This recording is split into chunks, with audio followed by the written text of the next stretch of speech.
Dear student, good morning, सुप्रभात, नमस्कार। स्वागत है एक बार फिर से गुरु कृपा एकेडमी में।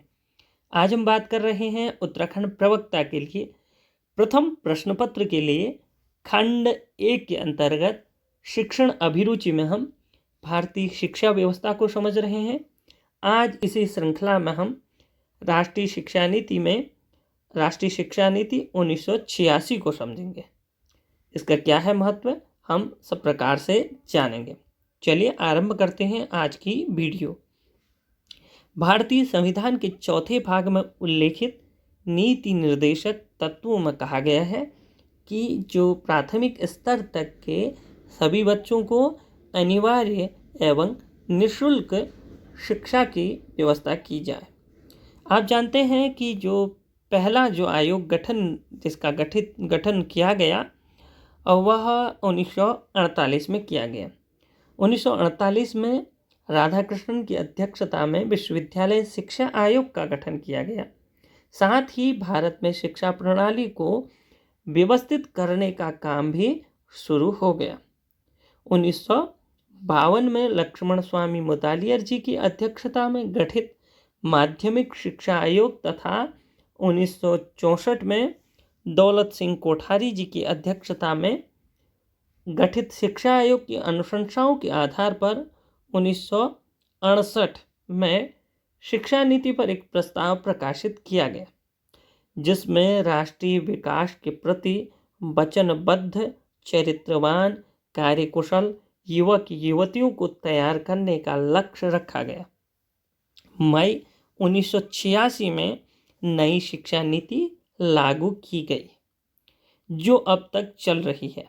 वैसे तो 1920 में नई शिक्षा नीति का निर्माण हो गया है, लेकिन वह अभी लागू नहीं हुई है। संभवतः अगले सत्र से लागू होगी।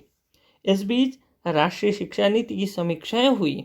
कब हुई? 1990 में आचार्य राममूर्ति की अध्यक्षता में एक समीक्षा समिति का गठन किया गया तथा 1993 में प्रोफेसर यशपाल समिति का गठन किया गया।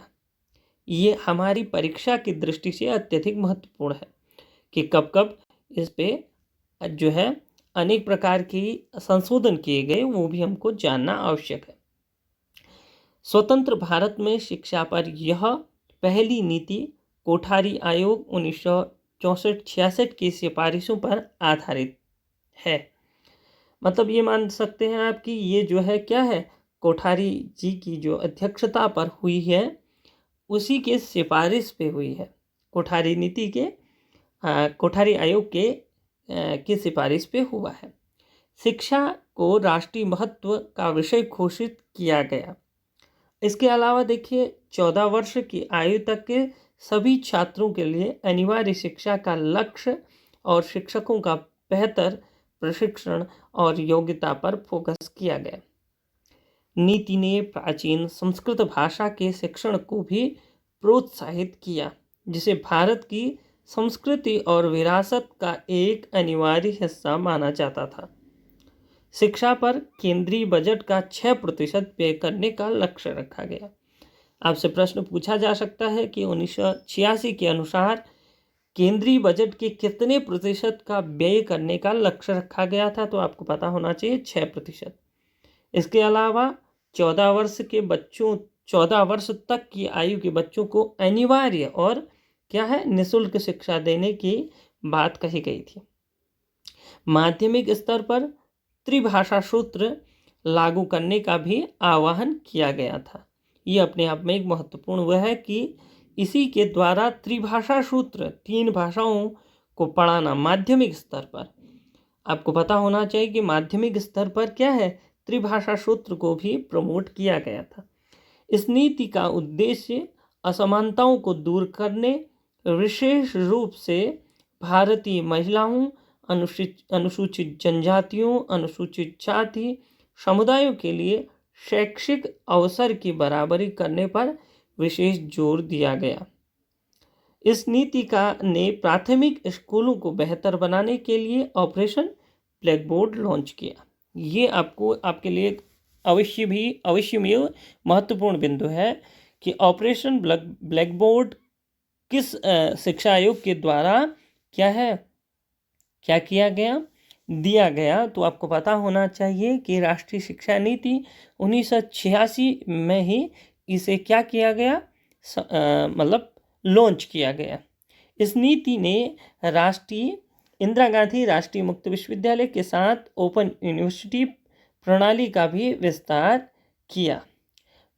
ग्रामीण भारत में जमीनी स्तर पर आर्थिक और सामाजिक विकास को बढ़ावा देने के लिए महात्मा गांधी के दर्शन पर आधारित ग्रामीण विश्वविद्यालय मॉडल के निर्माण के लिए नीति का आह्वान भी इस नीति में किया गया।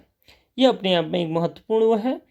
इसके अलावा देखिए राष्ट्रीय शिक्षा नीति 1986, उसका कार्य योजना 1986 से राष्ट्रीय शिक्षा नीति एवं रीति संबंधी जो तथ्य उजागर होते हैं उन्हें निम्नलिखित रूप से उजागर किए गए हैं। देखिए इसमें सबसे पहले है शिक्षा प्रशासन का विकेंद्रीकरण किया जाएगा। इस शिक्षा नीति के 10वें भाग में शिक्षा प्रशासन के विकेंद्रीकरण पर बल दिया गया है और राष्ट्रीय स्तर पर भारतीय शिक्षा सेवा, प्रांतीय स्तर पर प्रांतीय शिक्षा सेवा, जिला स्तर पर जिला शिक्षा परिषद के गठन की घोषणा की गई। ये भी अपने आप में एक महत्वपूर्ण टॉपिक है। शिक्षा की व्यवस्था हेतु पर्याप्त धनराशि। राष्ट्रीय शिक्षा नीति 1986 के तृतीय भाग में यह स्वीकार किया गया कि शिक्षा मनुष्य का भौतिक एवं आध्यात्मिक विकास करता है और यह हमारे सांस्कृतिक एवं आर्थिक विकास, लोकतांत्रिक मूल्यों के विकास और राष्ट्रीय लक्ष्यों को प्राप्त कराने के लिए परम आवश्यक है। संपूर्ण देश में क्या था, 10+2+3 शिक्षा संरचना।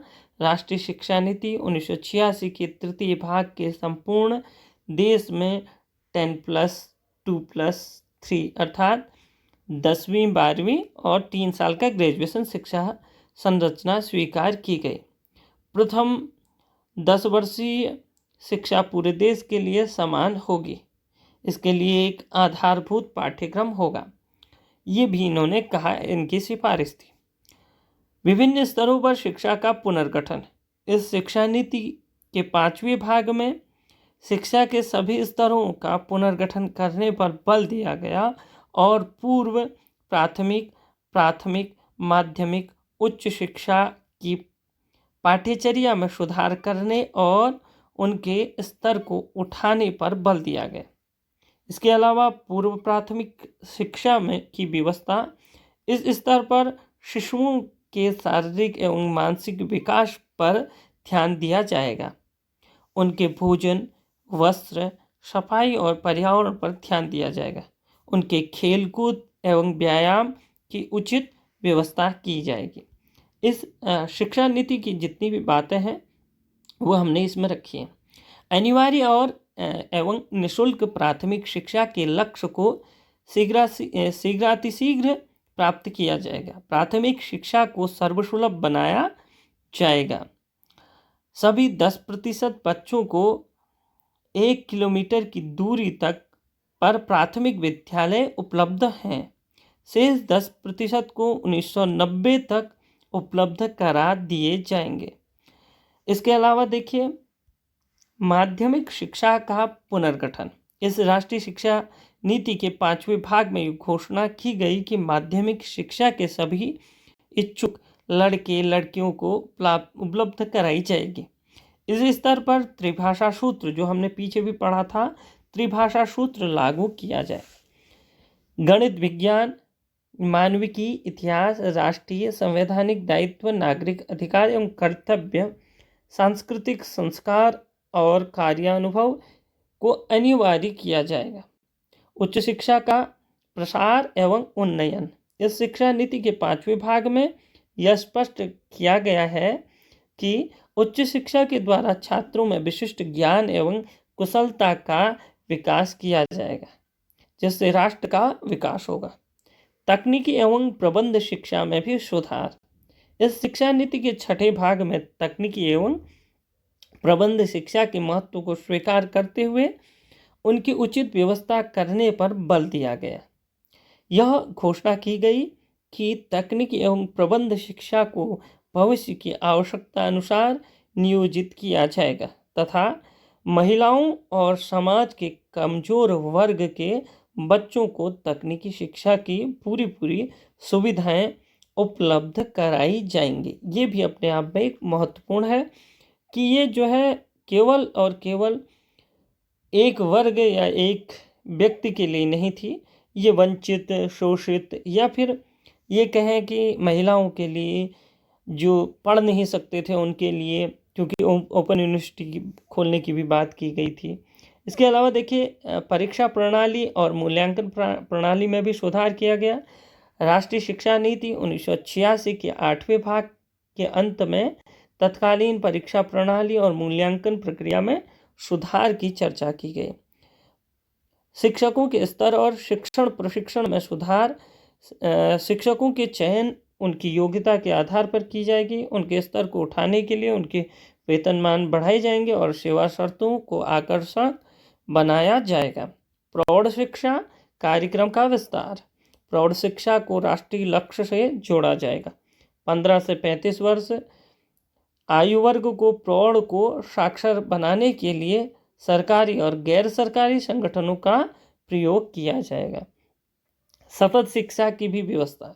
युवा वर्ग, गृहिणियां, किसानों, व्यापारियों और विभिन्न उद्योगों में कार्यरत व्यक्तियों और उनके क्षेत्र में अद्यतन जानकारी देने हेतु सतत शिक्षा की व्यवस्था की जाएगी। महिला शिक्षा पर विशेष ध्यान दिया जाएगा। अनुसूचित जाति, अनुसूचित जनजाति बच्चों की शिक्षा में उचित व्यवस्था की जाएगी। पिछड़े वर्ग एवं पिछड़े क्षेत्रों के बच्चों को शिक्षा की उचित व्यवस्था की जाएगी। अल्पसंख्यकों के बच्चों के लिए शिक्षा पर जो है विशेष ध्यान दिया जाएगा। विकलांग, मंदबुद्धि बच्चों की शिक्षा की व्यवस्था भी की जाएगी किसी न किसी रूप में। ये इनकी सिफारिशें थी और इसको इन्होंने लागू भी किया। प्रिय दर्शकों, अगर आपको यह वीडियो अच्छी लगी तो ज़रूर और ज़रूर चैनल को सब्सक्राइब करें, लाइक करें, शेयर करें, अन्य मित्रों तक भी वीडियो पहुंचाएं। नमस्कार, पुनः धन्यवाद। फिर मिलते हैं अगले वीडियो में अगले विषय के साथ।